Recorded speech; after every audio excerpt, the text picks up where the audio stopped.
Assalamualaikum warahmatullahi wabarakatuh. Perkenalkan, nama saya dari Fuas Mahmud dengan NIM 21060131, berasal dari jurusan Ilmu Ekonomi, Fakultas Ekonomi, Universitas Negeri Padang. Baiklah, pada kesempatan kali ini saya akan mempresentasikan materi mata kuliah dari ekonometrika, di mana dosen pengampunya yaitu Bapak Dr. Alphonse Satrianto, SE. Baiklah, pada kali ini saya akan membahas tentang dari bab 3 tentang model regresi dua variabel, yaitu masalah dalam estimasi.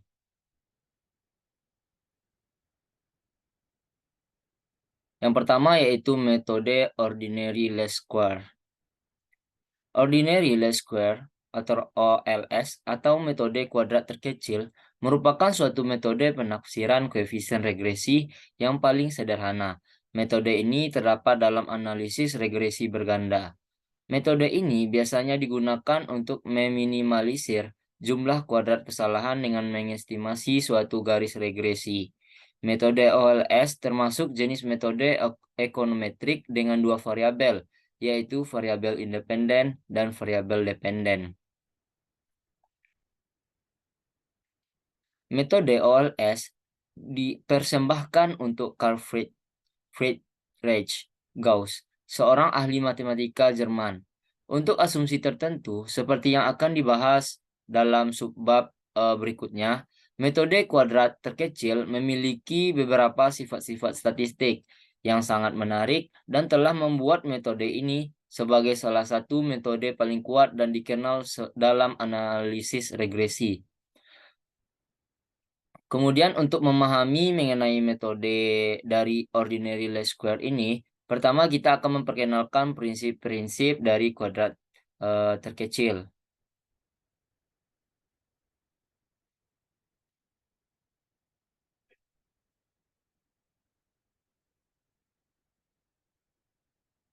Kemudian yang kedua yaitu classical linear regression model, di mana terdapat asumsi yang mendasari metode kuadrat terkecil ini.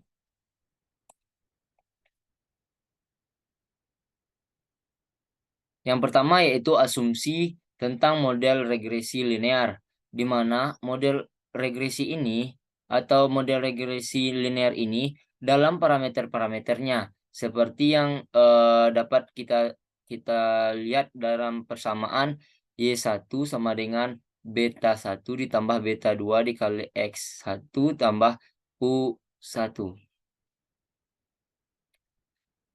Kemudian dapat kita lihat bahwa yang akan dibahas pada bab 7 berikut ini, model dapat diperluas untuk lebih banyak merangkum variabel-variabel penjelas. Kemudian asumsi kedua, nilai X selalu tetap atau nilai X yang independen terhadap faktor kesalahan, di mana nilai regresor X selalu dianggap tetap dalam pengambilan sampel yang berulang atau regresor selalu tetap, atau pengambilan sampel sejalan dengan pengumpulan variabel Y atau regresor stokastik. Pada contoh berikutnya, hal tersebut menunjukkan bahwa variabel-variabel X dan faktor kesalahan yang independen, yaitu COV buka kurung X1, U1 sama dengan 0. Kemudian asumsi ketiga menyatakan bahwa nilai rata 0 dari faktor gangguan UI atau U1 untuk setiap nilai X1 atau XI tertentu, nilai rata atau nilai ekspektasi dari faktor gangguan acak UI bernilai 0. Secara simbolis dapat diperoleh seperti E buka kurung UI terhadap XI sama dengan 0. Atau jika X bersifat tidak stokastik, maka buka kurung UI tutup kurung sama dengan 0. Dalam asumsi ketiga ini menyatakan bahwa nilai rata dari UI kondisional terhadap nilai XI tertentu adalah 0. Kemudian kita masuk ke asumsi yang keempat, yaitu homoskedasitas atau keseragaman varians dari UI atau U1. Di sini menjelaskan bahwa nilai varians faktor kesalahan atau gangguan adalah sama dengan mengabaikan nilai X. Secara simbolis, var buka kurung UI sama dengan E buka kurung UI kurang E buka kurung UI terhadap XI tutup kurung dipangkatkan 2. Maka hasilnya yaitu menjadi R kuadrat, di mana var adalah kependekan dari varians. Dalam persamaan tadi menyatakan bahwa varians dari UI untuk setiap XI, misalnya varian kondisional dari UI adalah sebuah angka positif yang konstan dan sama dengan R kuadrat. Secara teknis, mewakili asumsi homoskedasitas atau sebaran skedasitas yang sama atau homo varians yang seragam. Kemudian kita masuk dengan asumsi yang kelima, yaitu menyatakan bahwa tidak adanya atau korelasi di antara gangguan, di mana untuk setiap dua nilai X yang ada, yaitu XI dan XJ, di mana I tidak sama dengan J. Korelasi antara nilai UI dan UJ manapun I tidak akan sama dengan J adalah 0 secara simbolis. Di mana I dan J merupakan dua observasi yang berbeda, serta di mana COV berarti covariance. Kemudian kita masuk ke asumsi yang keenam, yaitu jumlah observasi N harus lebih besar daripada jumlah parameter yang akan diestimasi. Dengan kata lain, jumlah observasi harus lebih besar daripada jumlah variabel-variabel penjelasnya. Dapat kita lihat asumsi ini tidak semudah yang terlihat. Pada suatu contoh hipotesis pada tabel yang sebelumnya atau pada penjelasan sebelumnya. Kemudian asumsi yang ketujuh yaitu kriteria dasar pada variabel X. Menyatakan bahwa nilai X dari sampel tertentu tidak selalu harus sama. Secara teknis, var X harusnya merupakan angka yang positif. Lebih jauh lagi, tidak ada pencicilan atau outlier dari nilai variabel X, yaitu nilai yang menyatakan hubungan yang terlalu besar pada akhir observasi.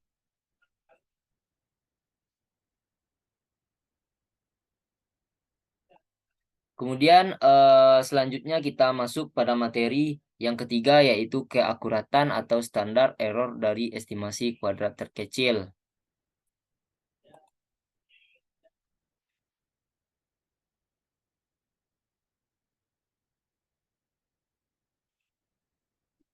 Dari persamaan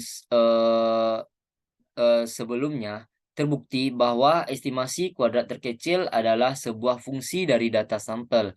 Akan tetapi, oleh karena data cenderung berubah dari satu sampel ke sampel lainnya, estimasi akan berubah dengan sendirinya, atau biasa disebut dengan ipso facto. Oleh karena itu, diperlukan sebuah ukuran yang dapat dipercaya, atau keakuratan dari estimator beta 1 dan beta 2. Dalam statistika, keakuratan dari sebuah estimator diukur berdasarkan standar errornya. Dari semua nilai yang ada dalam persamaan tersebut, kecuali nilai R kuadrat, dapat diestimasi menggunakan data, seperti yang ditunjukkan pada lampiran gambar sebelumnya.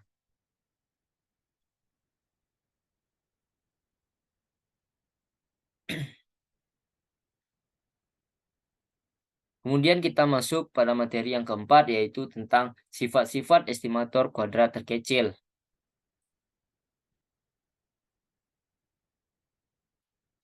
Seperti pembahasan sebelumnya, berdasarkan asumsi dari CLRM, dalam estimator kuadrat terkecil terkandung sifat ideal atau optimum.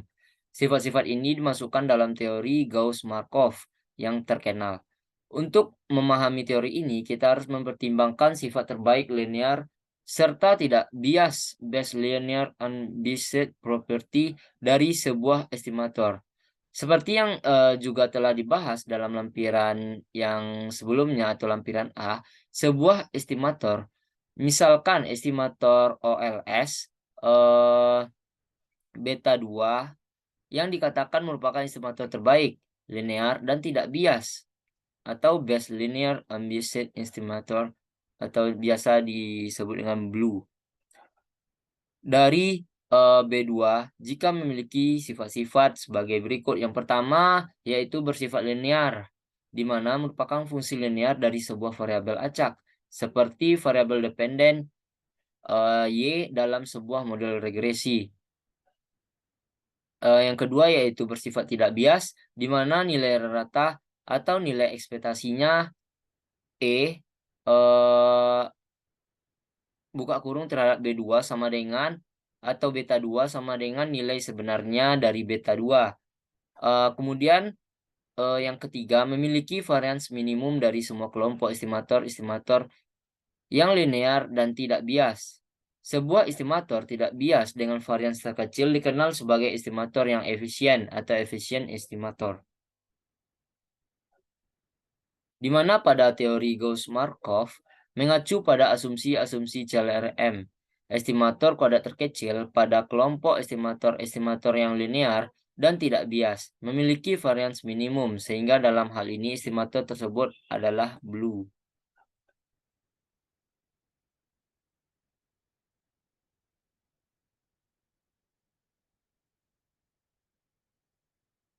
Kemudian kita masuk pada materi yang kelima yaitu koefisien determinasi R pangkat 2. Dapat kita lihat bahwa sebuah ukuran mengenai goodness of fit.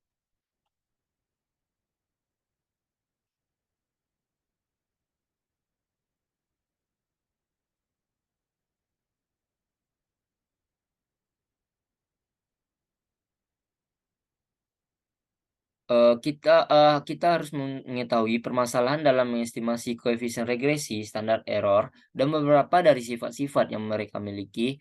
Kita akan membahas mengenai goodness of fit garis regresi yang sesuai dari sebuah data, yaitu kita akan mengetahui seberapa baik sebuah garis regresi sampel sesuatu dengan datanya. Dari materi yang pertama tadi terlihat jelas bahwa jika semua observasi berada pada garis regresi, kita akan mendapatkan garis yang tepat secara sempurna. Namun hal ini jarang sekali terjadi. Secara umum akan ada beberapa utopi I yang bernilai positif dan beberapa utopi I yang bernilai negatif. Yang dapat kita harapkan dalam hal ini adalah nilai faktor residual di sekitar garis regresi bias kita dapatkan sekecil mungkin, di mana koefisien determinasi atau R2 untuk kasus dua variabel atau R2 untuk regresi majemuk merupakan ukuran ringkas yang menginformasikan kepada kita seberapa baik sebuah garis regresi sampel sesuai dengan datanya.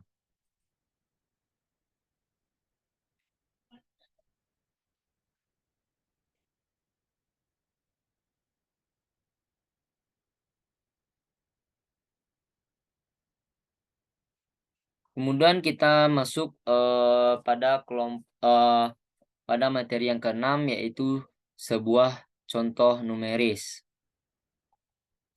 Dapat kita lihat di layar, saya mengambilnya dari buku Econometrica and Gujarati.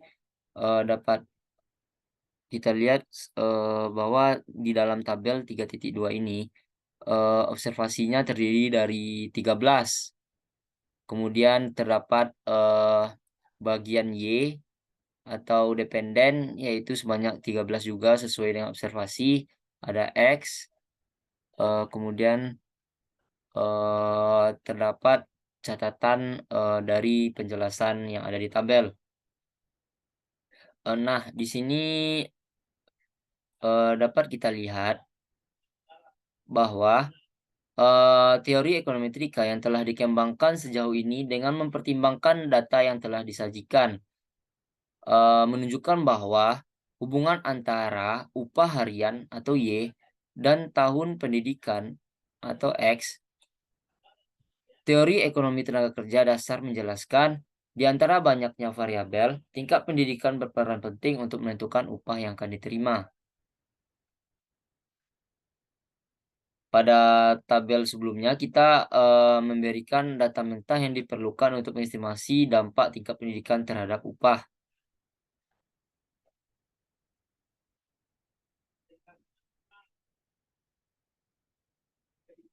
Baiklah, kita masuk materi yang selanjutnya, yaitu materi yang ke-7, yaitu contoh-contoh ilustratif. Yang contoh pertama yaitu hubungan konsumsi pendapatan di Amerika Serikat pada tahun 1960 sampai 2005. Kita dapat lihat bahwa konsumsi pendapatan yang telah disajikan dalam tabel sebelumnya, di bagian pendahuluan kita telah menggambarkan data dalam figur 1.1 dengan garis regresi yang telah diestimasi sesuai dengan persamaan, di mana agregasi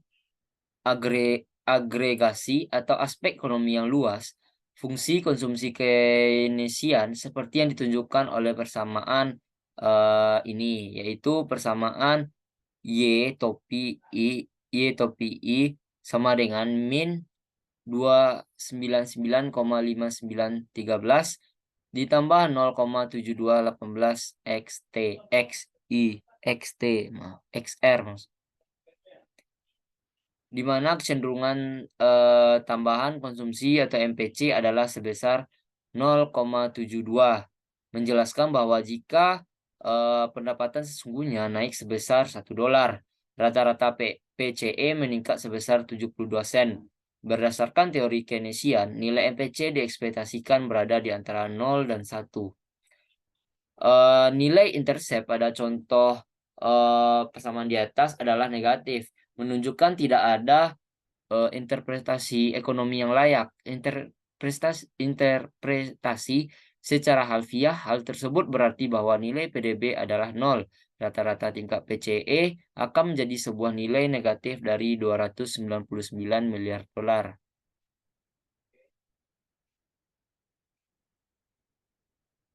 Kemudian kita masuk pada materi terakhir, yaitu sebuah catatan tentang percobaan Monte Carlo.